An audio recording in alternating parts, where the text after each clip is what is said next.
Sarah Martinez walked through the corridors of the Pentagon with measured steps, her black heels clicking against the polished marble floors. At 28, she carried herself with a confidence that belied her young age, though few people in the building knew the weight of responsibility she shouldered.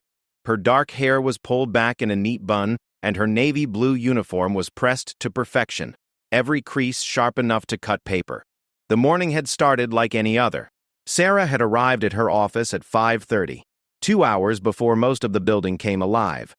She preferred the quiet hours when she could review intelligence reports without interruption, analyze data patterns that others might miss, and prepare briefings that could influence decisions affecting thousands of lives. Her position as senior intelligence analyst for Middle Eastern operations was one she had earned through years of dedicated service and an uncanny ability to predict enemy movements. But today was different. Today, she had received a message that would change everything. The Secretary of Defense himself had requested her presence at a classified briefing. Not her supervisor, not the department head, but her specifically.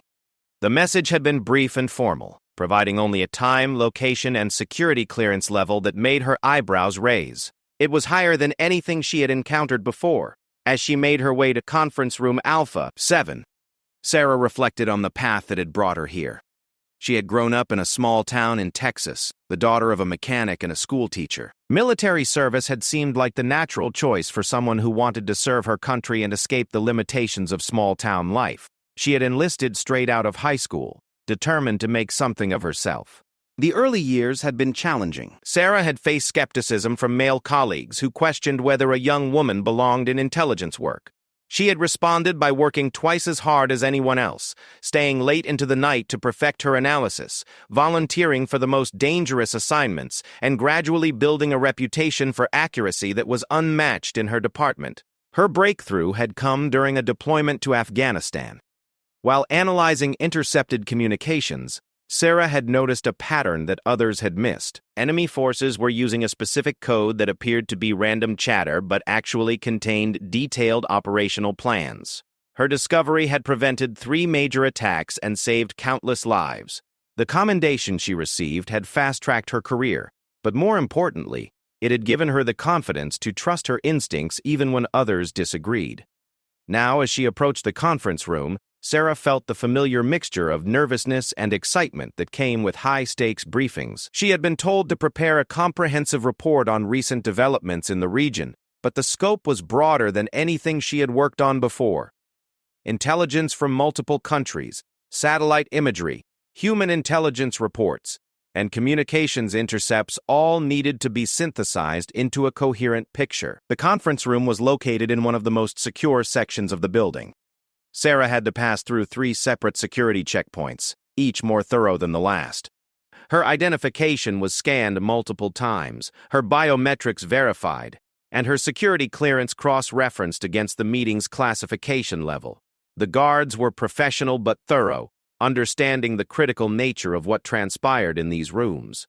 When Sarah finally reached conference room Alpha 7, she found herself standing before a heavy wooden door marked only with a number. She checked her watch. 14:55 hours. 5 minutes early, exactly as protocol demanded. She used the time to review her mental checklist one final time, ensuring she had committed all the essential details to memory. In rooms like this, taking notes was often prohibited, and everything depended on preparation and recall. At exactly 1500 hours, Sarah knocked twice on the door and waited.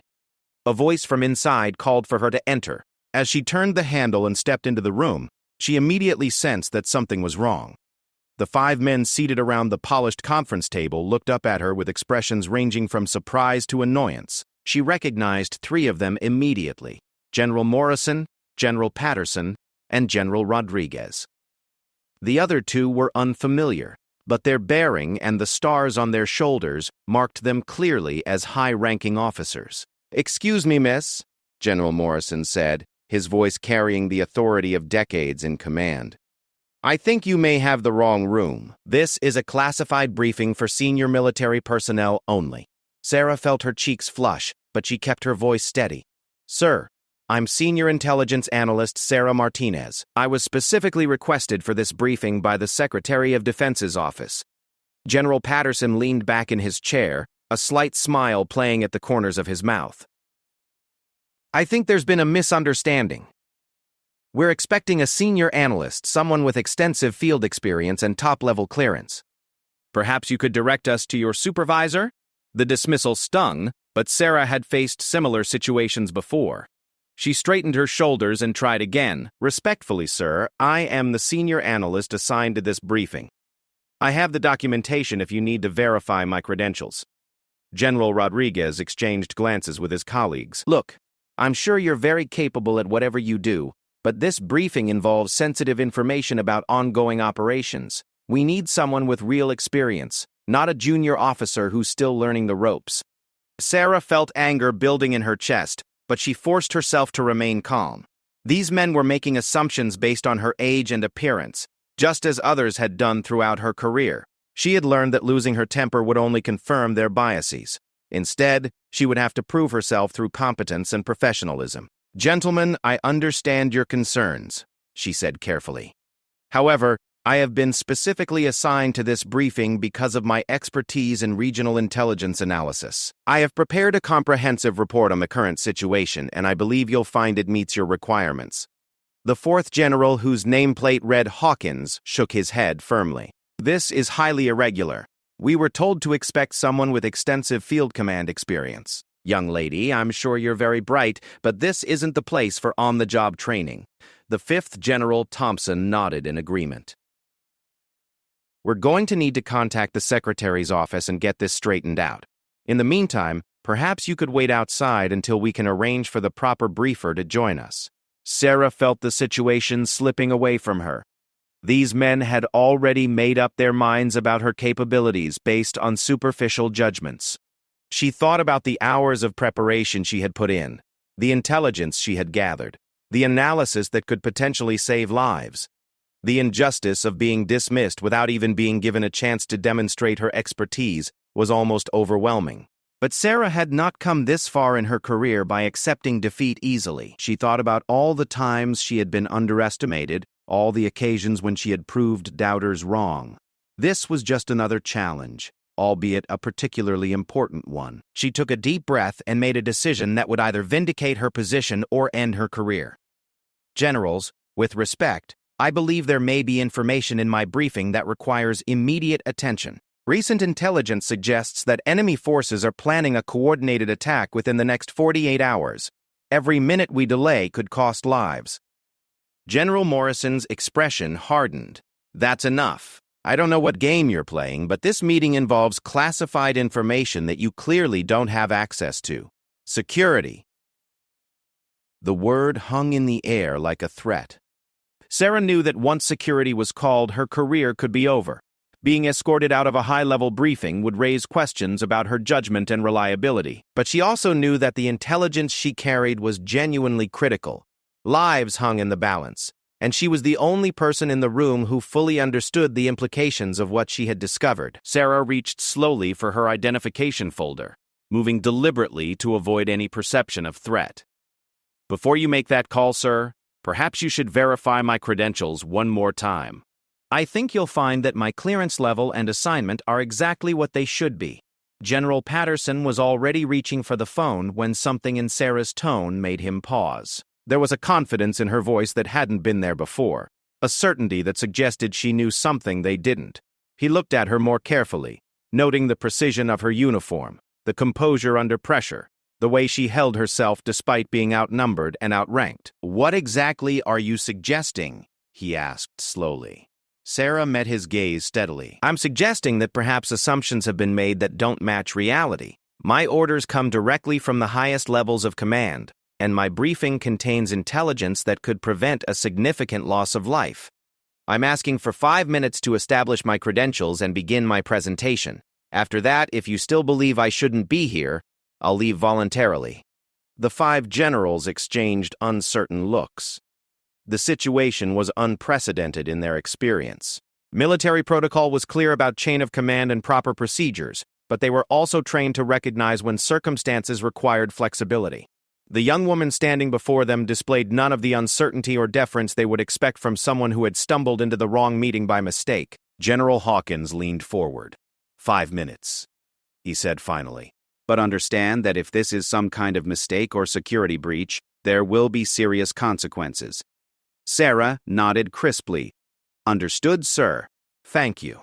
She moved to the head of the conference table, her movements precise and professional. From her briefing folder, she withdrew a set of documents that she placed carefully on the table. Each page bore multiple classification stamps and security markings that immediately caught the general's attention. The level of classification was even higher than they had expected for this meeting. "Gentlemen, 3 days ago, Signals Intelligence detected unusual communication patterns originating from a network of cells across the region.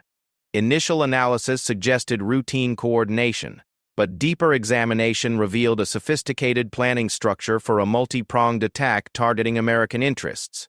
As Sarah began to speak, her voice took on the measured cadence of a seasoned intelligence professional. The nervousness she had felt earlier was replaced by the confidence that came from thorough preparation and genuine expertise. She had spent years developing her analytical skills, and now she was in her element. "The attack is scheduled for 0600 hours, local time, in approximately 39 hours. Primary targets include the embassy in Karachi, the naval facility at Bahrain, and a convoy route through the Khyber Pass. Secondary targets suggest a broader campaign designed to disrupt regional stability and force a reallocation of American military resources." The generals began to lean forward, their earlier skepticism replaced by growing attention. The level of detail in Sarah's presentation, combined with the obvious quality of her intelligence sources, was beginning to overcome their initial assumptions. This was not the briefing of an inexperienced junior officer, but the work of someone with access to the highest levels of classified information.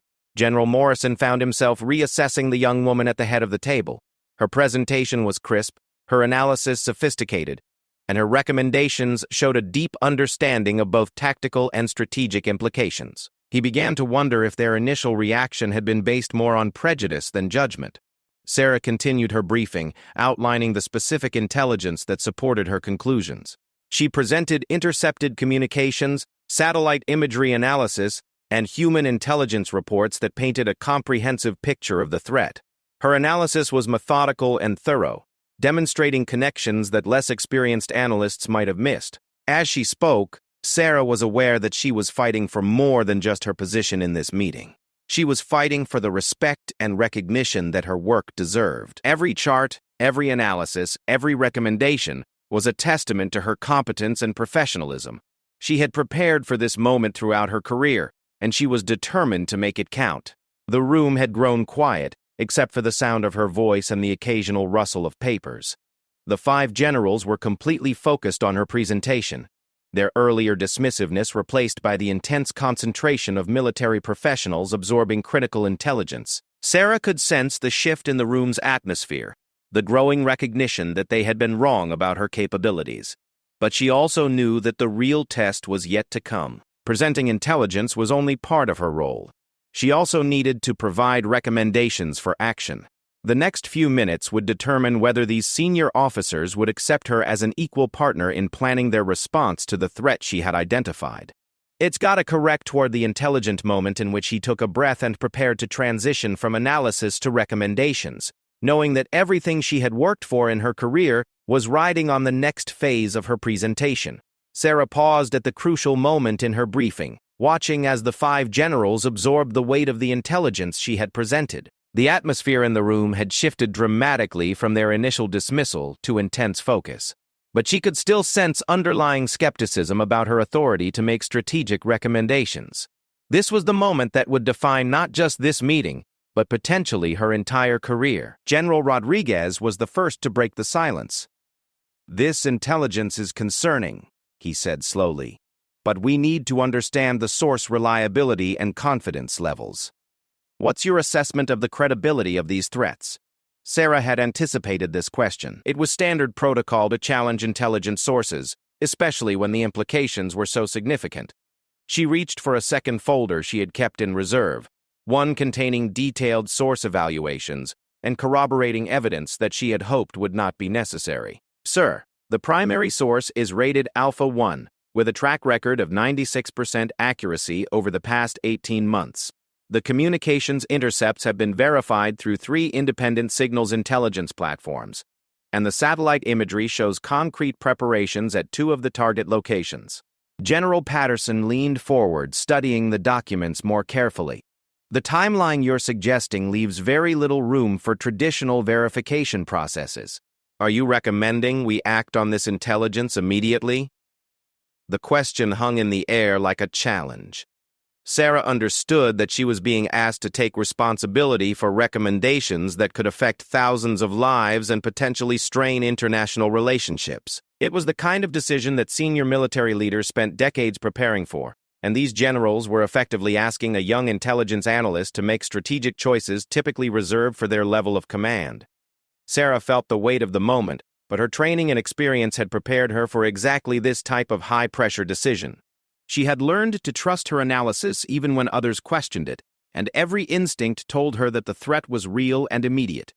Sir, the window for preventive action is closing rapidly.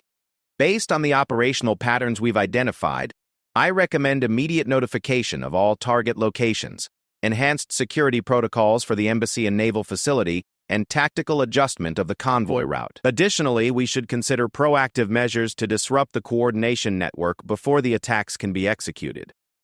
General Hawkins shook his head skeptically. That's a significant escalation based on the assessment of someone who... He paused, clearly reconsidering his words. Someone whose field experience we haven't fully verified.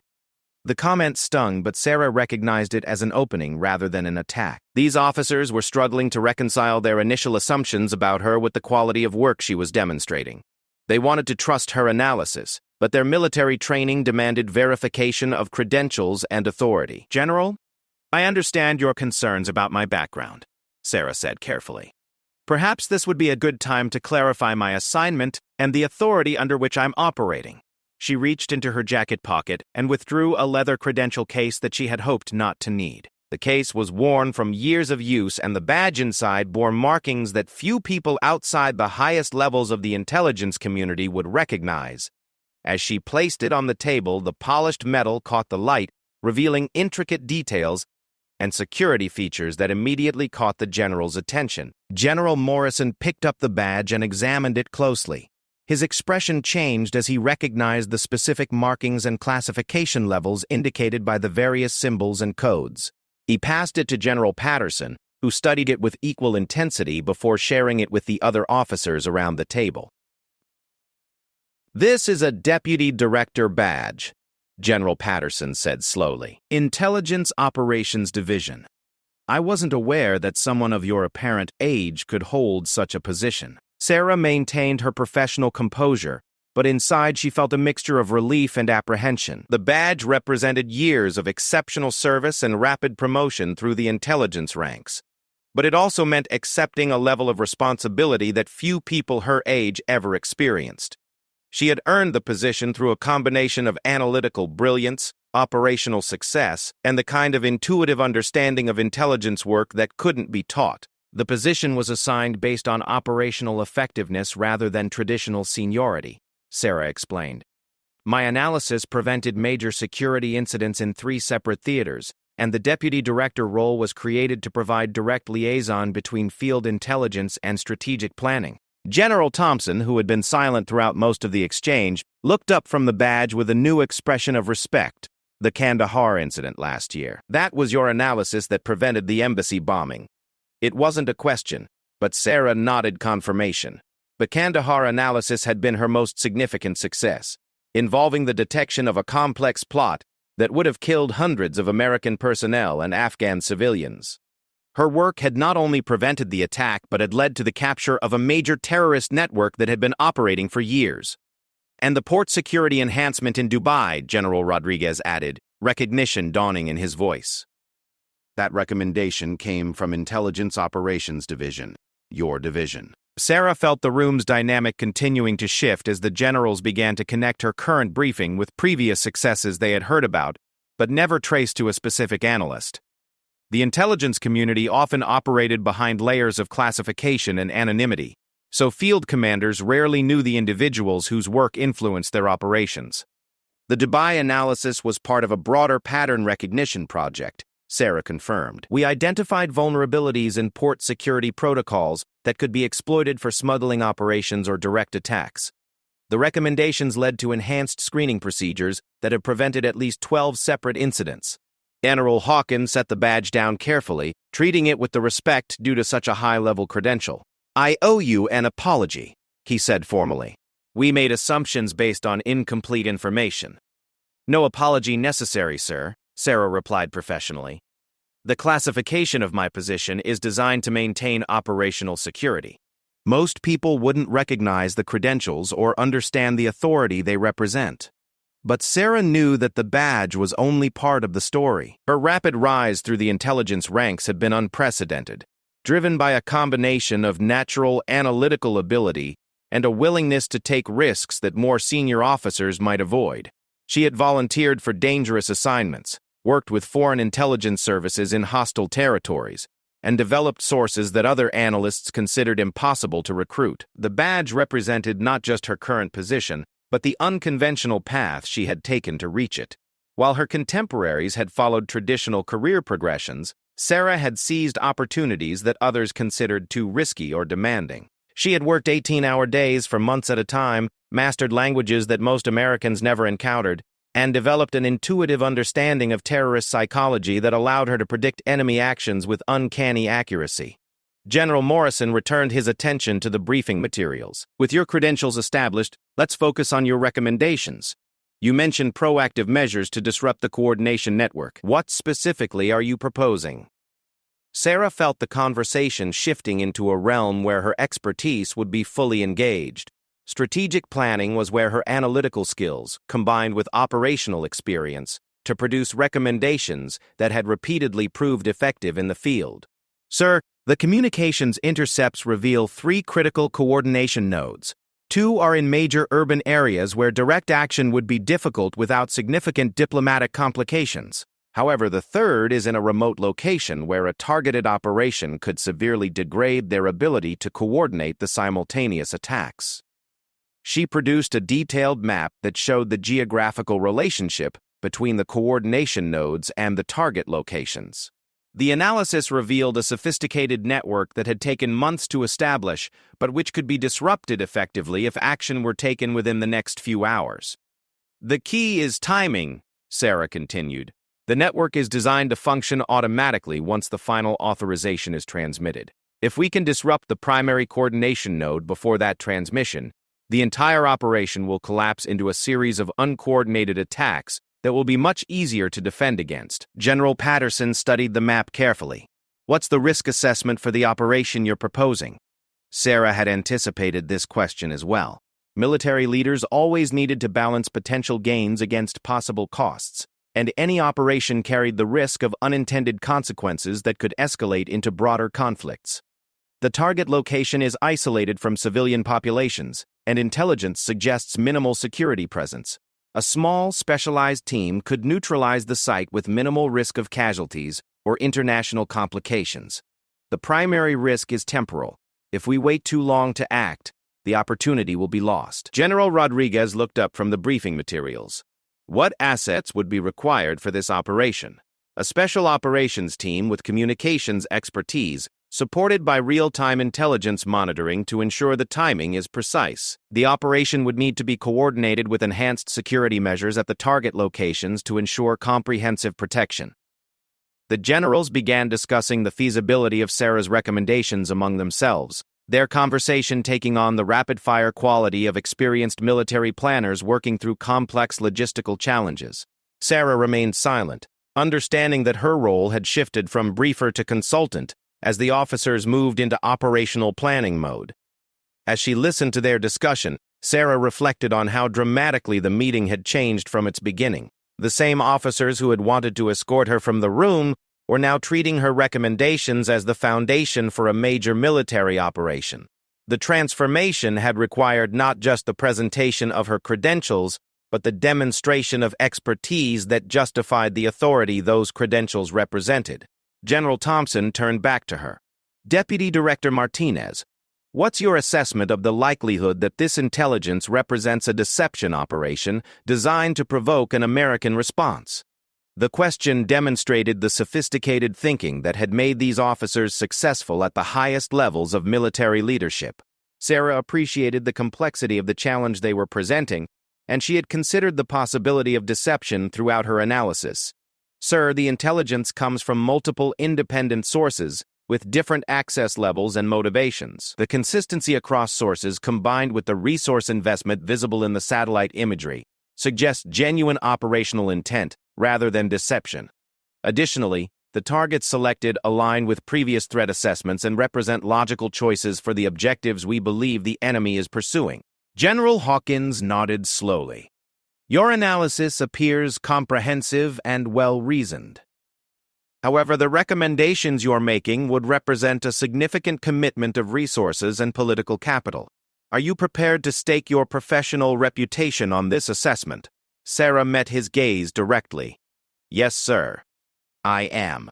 The simple statement carried the weight of years of experience and the confidence of someone who had learned to trust her analytical judgment even under extreme pressure. Sarah understood that she was not just recommending a course of action, but accepting responsibility for the consequences of that recommendation. The room fell silent as the generals considered the full implications of her briefing. They were experienced enough to recognize quality intelligence analysis when they encountered it, but they were also aware of the potential consequences if the analysis proved incorrect. Military careers had been destroyed by decisions based on flawed intelligence, and the stakes in this situation were particularly high. General Morrison finally broke the silence. Deputy Director, we appreciate the thoroughness of your briefing and the quality of your analysis. However, operations of this magnitude require approval from the highest levels of command. We'll need to brief the Secretary of Defense and potentially the National Security Council before any action can be authorized. Sarah had expected this response. The scope of her recommendations went beyond what could be approved at the regional command level, regardless of how compelling the intelligence might be. But she also knew that the bureaucratic process of seeking higher-level approval could consume the time window available for effective action. Sir, I understand the approval requirements. However, I should mention that my briefing today was specifically requested because similar intelligence has already been presented to the National Security Council. The purpose of this meeting is to refine operational recommendations for immediate implementation. The statement brought surprised looks from all 5 generals. If Sarah's intelligence had already reached the highest levels of government, it meant that the discussion they were having was not about whether to act, but about how to execute decisions that had already been made at levels far above their own authority. General Patterson leaned back in his chair, reassessing the entire situation. Deputy Director, are you telling us that this operation has already been approved? Sarah chose her words carefully, understanding that she was entering territory where precise language could determine the success or failure of critical operations. Sir, I'm telling you that this briefing is part of an approved intelligence dissemination process, and that the recommendations I'm presenting have been developed in coordination with the highest levels of national security planning.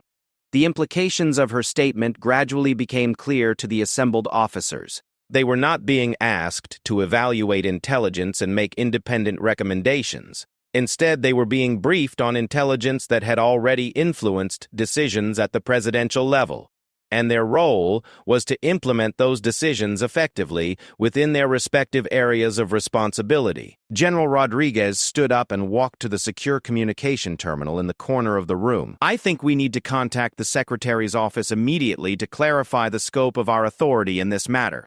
As he reached for the phone, Sarah realized that the meeting was entering a new phase. The question was no longer whether her intelligence would be believed or her recommendations accepted. Instead, the focus was shifting to the practical challenges of implementing a complex operation within an extremely compressed timeline. General Rodriguez's hand hovered over the secure phone for a moment before he lifted the receiver. The weight of the situation was becoming clear to everyone in the room, but the need for absolute clarity about their authority and mission parameters was paramount. In military operations, especially those involving international implications, there was no room for assumptions or misunderstandings. Sarah watched as General Rodriguez dialed the direct line to the Secretary of Defense's office. The secure communication system would encrypt their conversation and route it through multiple layers of security, ensuring that even the most sophisticated surveillance techniques could not intercept the discussion. As the call connected, she prepared herself for what would likely be a career-defining conversation. "This is General Rodriguez calling from Conference Room Alpha 7, he said when the line was answered. "I need immediate clarification on operational authority for the intelligence briefing currently in progress." There was a pause as he listened to the response, his expression growing more serious with each passing second. The other generals watched intently, understanding that the next few minutes would determine their immediate course of action and possibly their future careers. "Yes, sir, Deputy Director Martinez is present and has provided a comprehensive briefing on the intelligence situation," Rodriguez continued. "We need confirmation of our operational mandate and timeline for implementation." Sarah felt her pulse quicken as she realized that her credentials and authority were being verified at the highest levels of command. The phone conversation would either vindicate her position completely or expose any misunderstanding that might have led to her presence at this meeting. Either way, the ambiguity that had characterized the first part of the meeting was about to be resolved definitively. General Rodriguez nodded several times as he listened to the voice on the other end of the line.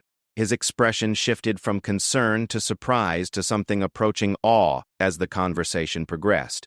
When he finally hung up the phone, the room was completely silent, waiting for his report. "Gentlemen," he said slowly, turning to face the group, "I have just spoken with the Secretary of Defense personally. Deputy Director Martinez is here, under direct presidential authority. The intelligence she has presented is considered critical to national security, and we have been specifically tasked with immediate operational implementation of her recommendations." The impact of this statement on the assembled generals was immediate and visible. Military officers of their rank were accustomed to operating under clear chains of command, but direct presidential involvement elevated the situation to a level that few of them had experienced personally. The young woman they had initially tried to dismiss from the room was operating under the highest possible authority in the American government. General Morrison was the first to respond. "Did the Secretary provide any additional guidance on operational parameters or constraints?" "Yes," Rodriguez replied, consulting notes he had taken during the conversation. "We have full discretionary authority to implement Deputy Director Martinez's recommendations using any resources within our respective commands." The Secretary emphasized that time is critical and that we should proceed immediately with operational planning. General Patterson turned to Sarah with a new expression of respect. "Deputy Director, it appears that we owe you more than an apology. We owe you our complete cooperation and support." Sarah maintained her professional composure despite feeling a surge of vindication. The phone call had not only confirmed her authority, but had elevated the meeting to a level where her analysis would receive the serious attention it deserved. However, she also understood that with this recognition came an even greater burden of responsibility. "Thank you, sir. I appreciate your willingness to move past our initial misunderstanding. The critical issue now is implementing an effective response within our extremely limited timeline." General Thompson leaned forward, his attention now completely focused on the operational challenges ahead. "What specific assets do you need from our commands to implement your recommendations?" Sarah had prepared for this question, understanding that her intelligence analysis would be meaningless without the ability to translate it into effective military action. She had spent hours studying the capabilities and deployment status of units under each general's command, identifying the resources that would be most suitable for the operation she was proposing. The primary requirement is a special operations team with advanced communications capabilities. She began, spreading additional documents across the table. "Based on current deployment status, I believe General Hawkins has a team positioned optimally for rapid deployment to the primary target location." General Hawkins nodded, already mentally reviewing the capabilities of his available units. "Delta Team 7 is currently on standby status and could be airborne within 2 hours. They have the specialized equipment and training for the type of operation you're describing." "Excellent," Sarah continued. "Additionally, we'll need real-time intelligence support during the operation to ensure precise timing and to monitor for any changes in enemy communications patterns. General Patterson, your signals intelligence unit has the best coverage of the target area." General Patterson was already reaching for his secure phone. "I'll have them establish a dedicated monitoring station within the hour." What specific frequencies and communication protocols should they focus on? Sarah provided detailed technical specifications that demonstrated her deep understanding of enemy communication methods. Her analysis went beyond simple pattern recognition to include sophisticated understanding of how terrorist networks adapted their procedures to avoid detection. The level of detail impressed the generals, who recognized the expertise required to develop such comprehensive intelligence. General Rodriguez stood and walked to a large map of the region displayed on the conference room wall.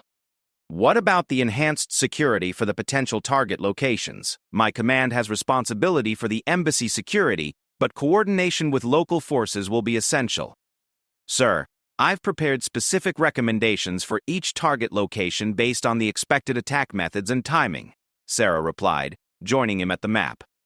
The embassy requires immediate evacuation of non-essential personnel and the establishment of additional defensive perimeters. The convoy route should be altered to use the southern approach, which provides better terrain advantages and shorter exposure time. As Sarah outlined her recommendations, the 5 generals began working together with the efficiency and coordination that had made them successful throughout their careers.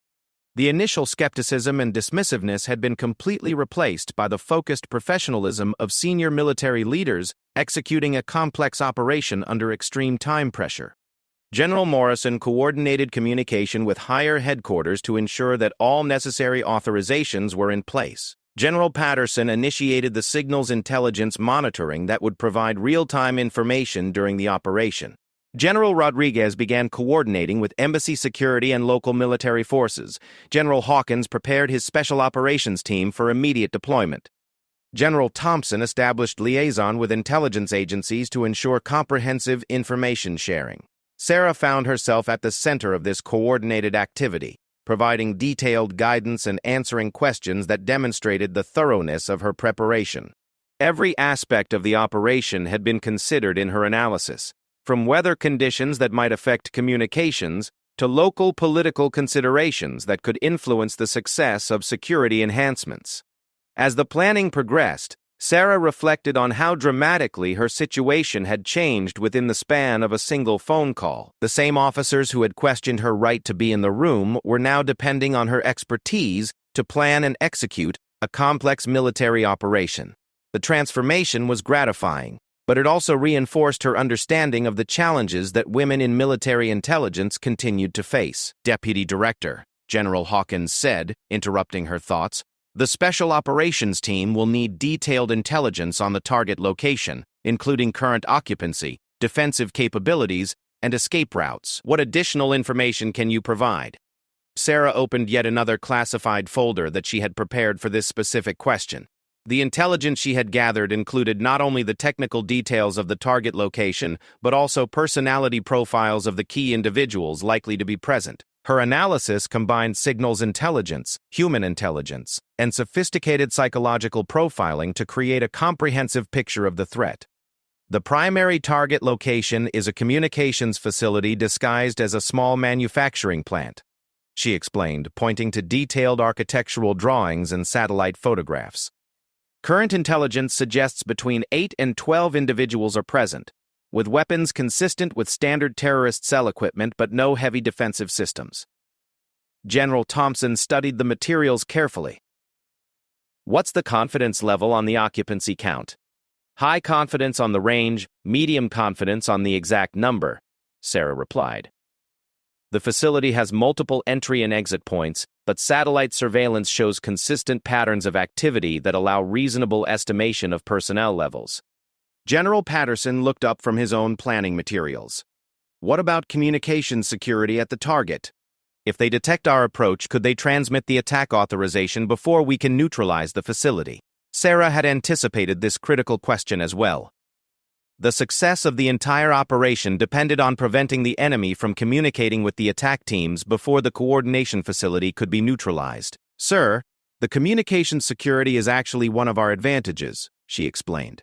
The facility uses a scheduled transmission protocol that requires specific timing sequences. If we can neutralize the facility before the next scheduled transmission window, which occurs in approximately 6 hours, the attack teams will be left without coordination and will likely abort their operations. General Rodriguez nodded approvingly. That gives us a reasonable operational window, but not much margin for error. Agreed, sir. However, I should also mention that we have the option of electronic warfare approaches that could jam their communications even if we cannot neutralize the facility physically. General Morrison, your electronic warfare unit has capabilities that could provide backup options. General Morrison smiled for the first time since the meeting had begun. Now you're speaking my language, Deputy Director. Electronic warfare is exactly the kind of force multiplier that can turn a difficult operation into a manageable one. As the planning continued, Sarah began to see the operation taking shape in a way that satisfied her analytical requirements, while meeting the practical constraints that the generals had identified. Each officer brought decades of experience to their specific areas of responsibility, and their combined expertise was creating a plan that was both sophisticated and executable. The transformation in the room's atmosphere was remarkable. What had begun as a confrontational situation based on misunderstanding and prejudice had evolved into a collaborative planning session among military professionals working toward a common goal. Sarah's expertise was now being treated with the respect it deserved, and her recommendations were forming the foundation of a complex operation that could potentially save hundreds of lives. General Hawkins returned from a brief conversation with his operations staff. Delta Team 7 is ready for deployment. They'll need final operational parameters and rules of engagement before they can launch. Sarah consulted her watch and realized that they had been planning for over an hour. The timeline was becoming increasingly compressed, but the operation was taking shape with the precision that characterized effective military planning. Sir, I recommend that we finalize the operational parameters now and initiate the deployment sequence, she said. Every minute we delay reduces our margin for success. General Morrison nodded in agreement. Deputy Director Martinez is correct. We've planned as thoroughly as time permits. Now we need to execute. The 5 generals looked at Sarah with expressions that combined respect, confidence, and determination. The young woman they had initially dismissed was now the person they were depending on to guide them through one of the most critical operations of their careers.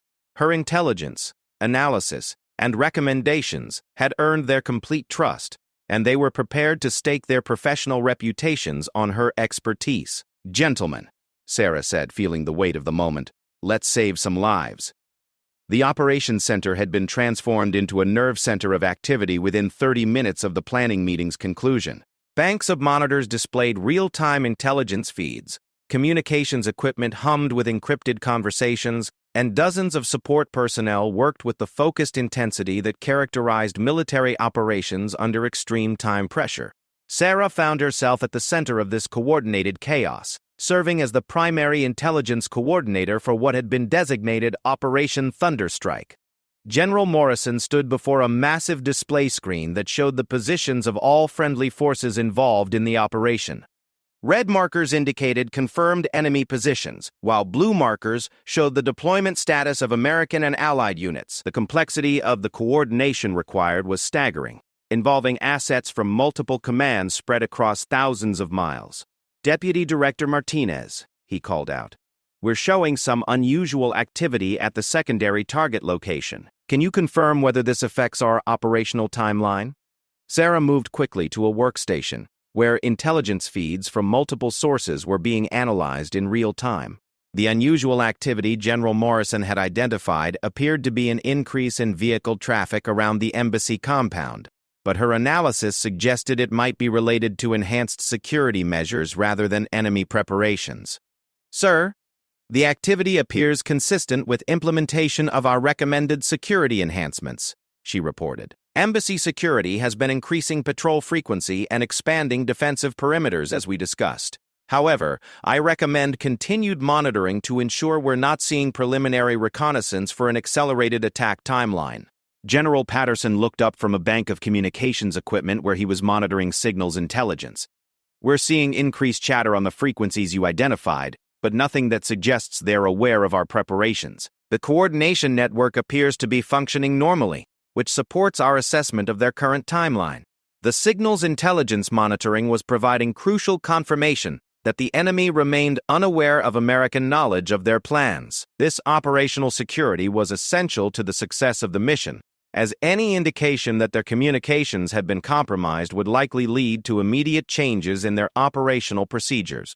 Sarah moved to another workstation where satellite imagery was being updated in near real time. The technology available in the operations center was far beyond anything she had worked with during her earlier assignments, representing the cutting edge of military intelligence capabilities.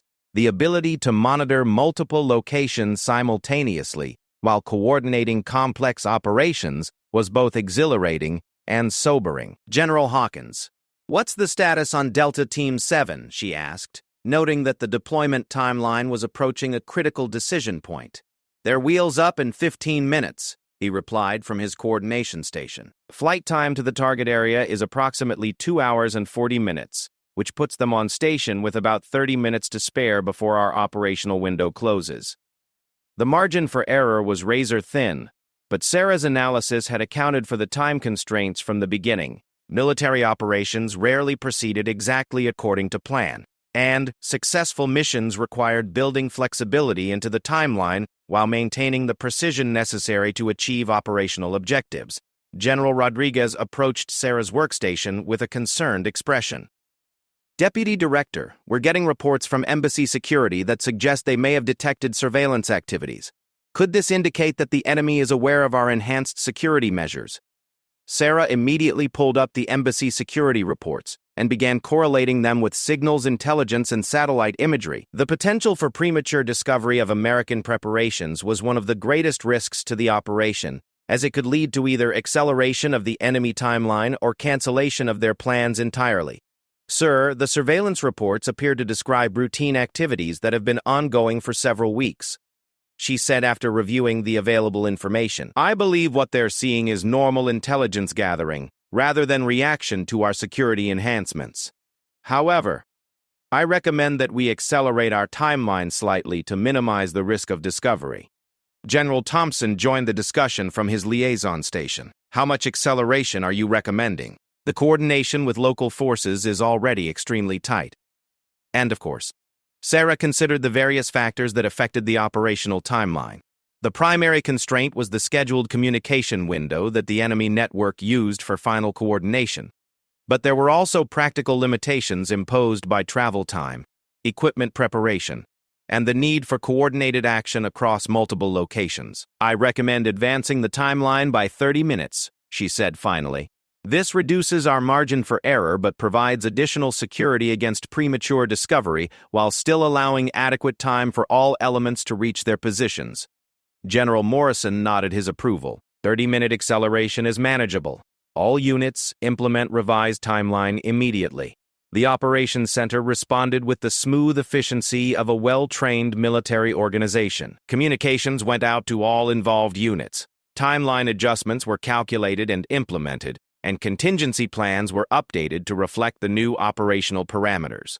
Sarah watched with appreciation as decades of training and experience allowed the team to adapt seamlessly to the changing requirements. As the operation progressed, Sarah found herself shifting between different aspects of intelligence coordination. She monitored enemy communications for any indication of awareness or changes in their plans, analyzed real-time imagery to confirm that conditions remained favorable for the planned actions, and provided continuous updates to the operational commanders who were managing the tactical elements of the mission. "Deputy Director," called out one of the intelligence analysts working at a nearby station, "we're seeing some unusual patterns in the communication intercepts. The volume of traffic has decreased significantly over the past hour." Sarah immediately moved to review the communications intelligence, understanding that any change in enemy communication patterns could indicate awareness of American activities or changes in their operational plans. The analysis required sophisticated understanding of how terrorist networks typically operated and what deviations from normal patterns might signify. "The decrease appears to be consistent with pre-operational communication discipline," she said after studying the traffic patterns. "They're reducing non-essential communications as they approach their operational timeline. This actually supports our assessment of their current schedule." General Patterson looked up from his own analysis station. That's consistent with what we're seeing in the signals analysis. The communication patterns suggest they're maintaining their original timeline and remain unaware of our preparations.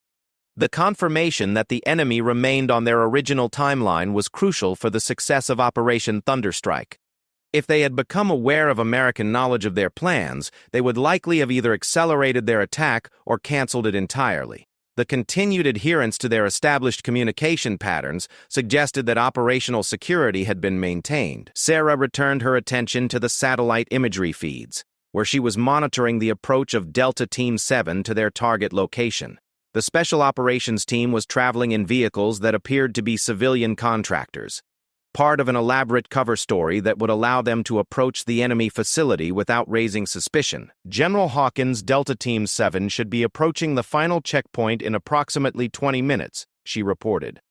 All indicators suggest normal activity levels at the target location with no evidence of enhanced security or awareness of approaching American forces. Confirmed, General Hawkins replied. Team leader reports normal traffic and civilian activity in the area. They're prepared to initiate final approach on schedule. The tension in the operations center was beginning to build as the various elements of the operation approached their critical timing.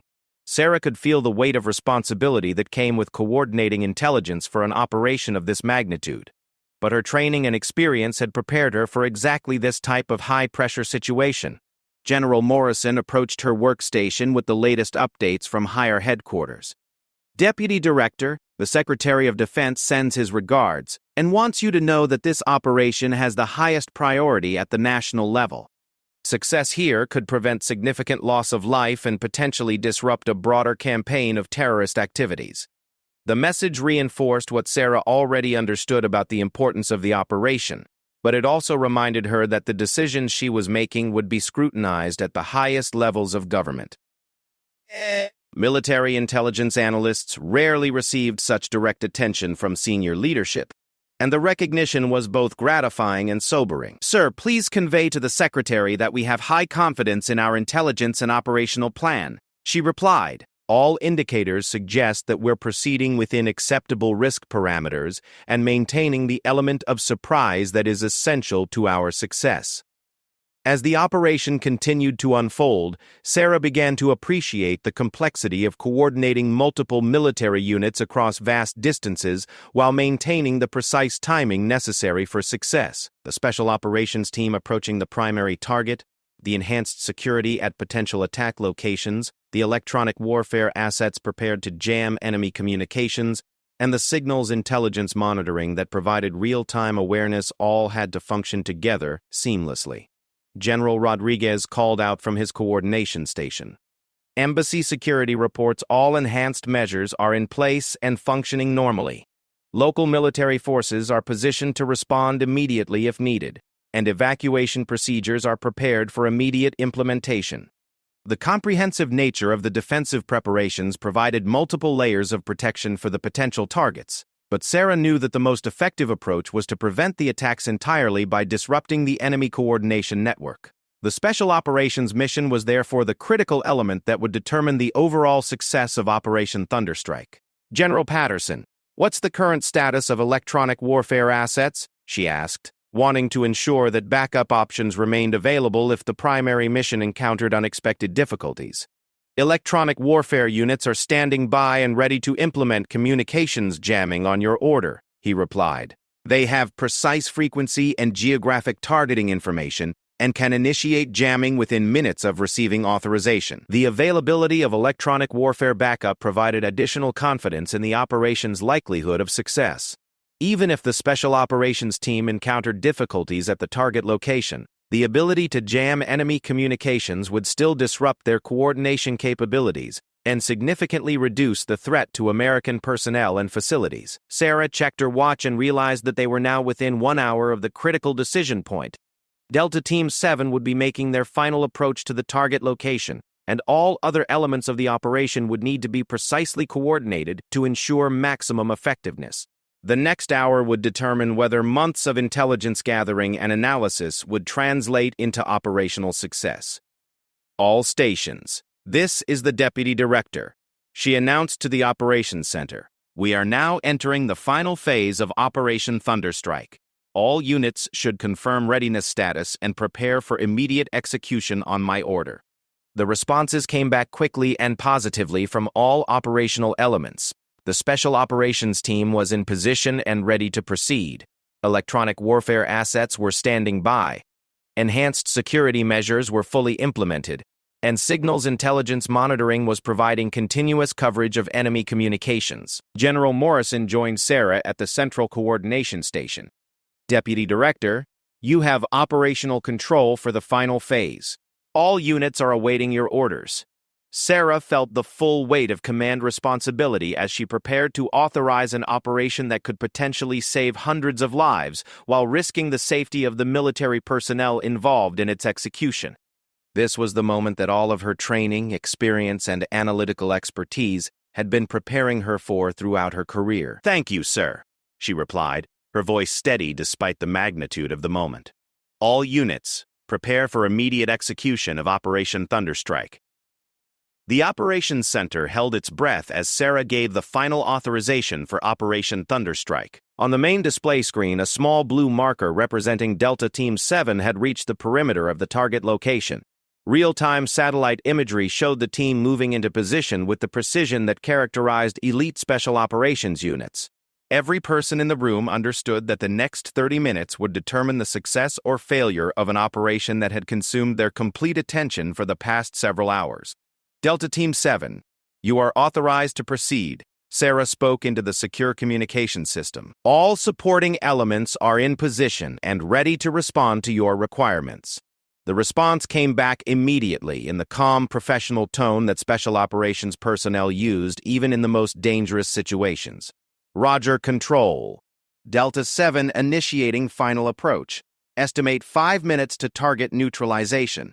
Sarah felt her heart rate increase despite her professional composure. She had coordinated numerous intelligence operations throughout her career, but this was the first time she had been given primary responsibility for authorizing direct military action based on her analysis. The weight of knowing that lives hung in the balance of her decisions was both terrifying and exhilarating. General Morrison stood beside her, monitoring the communications traffic and ready to provide guidance if needed. However, he understood that this was Sarah's operation to command, and his role was to support, rather than direct her decisions. The confidence that senior leadership was placing in her abilities was unprecedented for someone of her age and experience level. "General Patterson, what's the status of enemy communications?" Sarah asked, wanting to ensure that they maintained real-time awareness of any changes in the enemy's operational posture.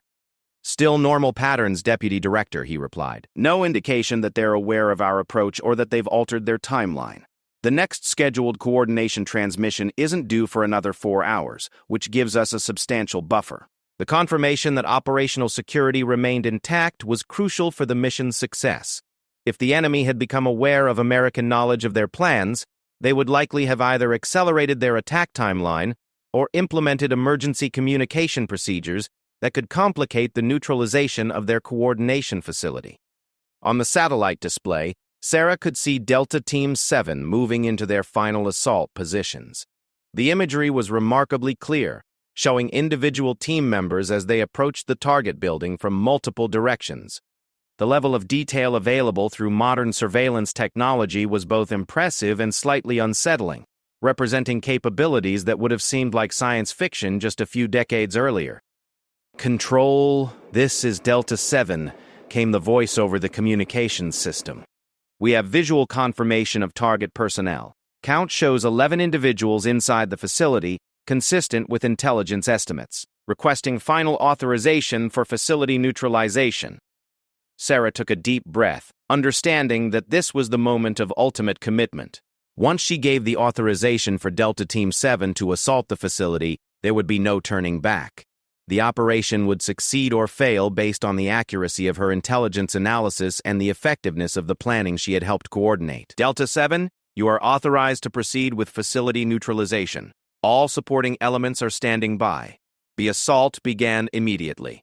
Even though Sarah could not see the details through the satellite imagery, she could monitor the progress through the team's radio reports and the real-time changes in the target facility's communication signatures. The Special Operations Team moved with the speed and precision that had made them among the most elite military units in the world.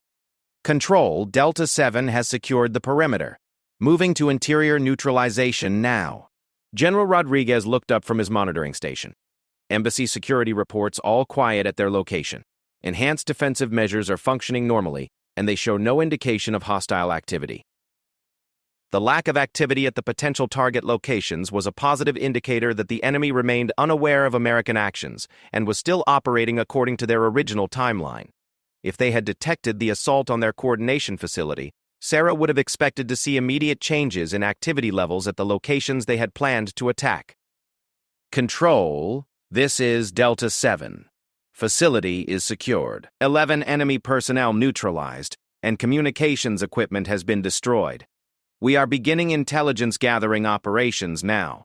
The primary objective of Operation Thunderstrike had been accomplished. The enemy coordination facility had been neutralized before they could transmit final attack authorizations to their operational teams. Without coordination, the planned attacks would either be canceled or would proceed in an uncoordinated manner that would make them much easier to detect and counter. Sarah felt a surge of relief and satisfaction as she realized that her intelligence analysis had proved accurate and that the operation had succeeded without American casualties. The months of analysis, the careful coordination of military assets, and the precise timing had all come together to achieve exactly the result she had hoped for.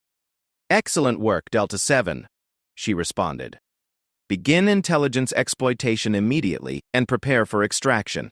All other units maintain current posture pending further assessment." General Thompson approached her station with updates from his liaison activities. "Deputy Director, I'm getting reports from Allied intelligence services that they're detecting unusual activity in terrorist communication networks. It appears that the loss of coordination is already having broader effects than we anticipated. The broader impact of the operation was beginning to become apparent. The coordination facility that Delta Team 7 had neutralized was apparently more central to terrorist operations than even Sarah's analysis had indicated. The disruption of communications was affecting a wider network of activities, potentially preventing additional attacks that had not yet been detected by American intelligence. General Hawkins joined the discussion from his operations station. Delta 7 reports that they've recovered substantial intelligence materials from the facility. Preliminary examination suggests that the network was even more extensive than our analysis indicated. Sarah felt a mixture of satisfaction and concern at this news. The success of the operation was gratifying, but the discovery that the terrorist network was larger than anticipated suggested that there might be additional threats that had not yet been identified. The intelligence materials recovered by Delta Team 7 would need to be analyzed immediately to determine if additional operations were required. General Hawkins, please direct Delta 7 to prioritize any intelligence that might indicate additional immediate threats, she said. We need to ensure that we haven't missed other elements of their operational plan. The Operations Center continued to monitor the situation as Delta Team 7 completed their intelligence gathering and prepared for extraction. The successful neutralization of the coordination facility had eliminated the immediate threat, but the broader implications of the operation were still being assessed. General Morrison approached Sarah with a secure phone in his hand. "Deputy Director, the Secretary of Defense would like to speak with you personally." Sarah took the phone, understanding that this conversation would likely determine how her role in Operation Thunderstrike would be perceived at the highest levels of government. Her success in coordinating the operation had exceeded expectations, but she was aware that senior leadership would want to understand both her methods and her assessment of remaining threats. "Mr. Secretary, this is Deputy Director Martinez," she said into the secure phone. "Deputy Director, I want to congratulate you personally on the success of Operation Thunderstrike," came the reply. "Your intelligence analysis and operational coordination have prevented what could have been a significant loss of American lives. The personal recognition from the Secretary of Defense was unprecedented in Sarah's experience. Military intelligence analysts rarely receive direct contact from such senior leadership, and the acknowledgement of her contribution to the operation's success was both gratifying and humbling. "Thank you, sir. The success was the result of outstanding cooperation from all involved commands and the exceptional performance of Delta Team 7. Deputy Director, I understand that your analysis suggests there may be additional elements to this terrorist network that require further attention. What's your assessment of remaining threats? Sarah had been expecting this question, understanding that the success of the immediate operation would naturally lead to questions about broader security implications. The intelligence materials recovered from the coordination facility would need to be analyzed thoroughly, but even preliminary examination suggested that additional operations might be necessary. Sir, the initial intelligence recovery suggests a more extensive network than our original analysis indicated. I recommend immediate exploitation of recovered materials and consideration of follow-up operations to address any additional threats that are identified. Understood. Deputy Director, I'm authorizing the establishment of a special task force to address this broader network, and I'm placing you in command of the intelligence coordination for that effort. You'll have access to any resources you need and direct reporting authority to my office. The appointment to lead a special task force was beyond anything Sarah had imagined when she began her career as a junior intelligence analyst. The recognition of her capabilities by the highest levels of government represented validation of years of dedicated service and exceptional performance, but it also meant accepting responsibility for operations that could affect national security for years to come. Sir, I'm honored by your confidence and ready to accept this responsibility. After concluding her conversation with the Secretary of Defense, Sarah returned her attention to the Operations Center, where the various elements of Operation Thunderstrike were completing their assigned missions. The immediate threat had been neutralized, but the discovery of a broader terrorist network meant that her work was far from finished. General Rodriguez approached her with the latest updates from Embassy Security. Deputy Director, all enhanced security measures remain in place, but we're seeing no indication of hostile activity. It appears that the disruption of their coordination has been effective in preventing the planned attacks. The success of the defensive measures, combined with the neutralization of the coordination facility, had achieved the primary objective of protecting American personnel and facilities from the immediate threat. However, Sarah understood that the broader campaign against the terrorist network would require sustained effort and continued coordination among multiple military and intelligence organizations. General Patterson joined the group around Sarah's coordination station. Deputy Director preliminary analysis of the recovered intelligence suggests that this network had connections to terrorist activities in at least 6 different countries. The scope of the threat was significantly larger than any of us realized. The international scope of the terrorist network reinforced Sarah's understanding that the success of Operation Thunderstrike was only the beginning of a much larger effort. The special task force that the Secretary of Defense had authorized would need to coordinate with allied intelligence services, develop new analytical approaches, and potentially plan additional operations to address the broader threat. As the immediate operational phase of Operation Thunderstrike concluded, Sarah began to reflect on how dramatically her situation had changed in the span of a single day. She had entered the conference room that morning as a senior intelligence analyst whose credentials had been questioned by 5 generals. She was leaving as the designated leader of a special task force with direct reporting authority to the Secretary of Defense and responsibility for coordinating intelligence operations on an international scale. The transformation had been achieved through the simple expedient of demonstrating competence and professionalism in the face of initial skepticism. The badge that had validated her authority had been important, but ultimately it was the quality of her analysis and her ability to coordinate complex operations under pressure that had earned the respect and confidence of senior military leadership. General Morrison approached her as the Operations Center began to transition from immediate operational control to longer-term analytical activities. Deputy Director, on behalf of all the general officers involved in Operation Thunderstrike, I want to express our appreciation for your leadership and expertise. You've demonstrated capabilities that few officers of any rank or experience level could match. Sarah felt a deep sense of satisfaction as she looked around the Operations Center at the military professionals who had worked together to achieve the mission's success. The initial confrontation in Conference Room Alpha 7 seemed like a distant memory, replaced by the mutual respect that came from successful completion of a challenging and important mission. Thank you, sir. It's been an honor to work with such outstanding military professionals. The success of Operation Thunderstrike demonstrates what can be achieved when experienced commanders and quality intelligence work together toward a common objective. As Sarah prepared to transition from operational control to the broader responsibilities of leading the Special Task Force, she understood that her career had reached a turning point that would define her future service. The young woman who had been questioned about her right to be in a classified briefing had become a recognized leader in the fight against international terrorism, and the challenges ahead would test her abilities in ways she could barely imagine. But she was ready for those challenges, armed with the confidence that came from proving herself under the most demanding circumstances, and supported by the respect of colleagues who had witnessed her capabilities firsthand. The badge that had initially validated her authority had become less important than the trust and confidence she had earned through performance and professionalism. Operation Thunderstrike had been more than a successful military operation. It had been a demonstration that competence and dedication could overcome prejudice and assumption, and that excellence could be achieved regardless of age, gender, or initial expectations. Sarah Martinez had not only prevented a terrorist attack, she had proven that leadership came from within, and that authority was most effectively established through the simple expedient of being exceptionally good at one's job.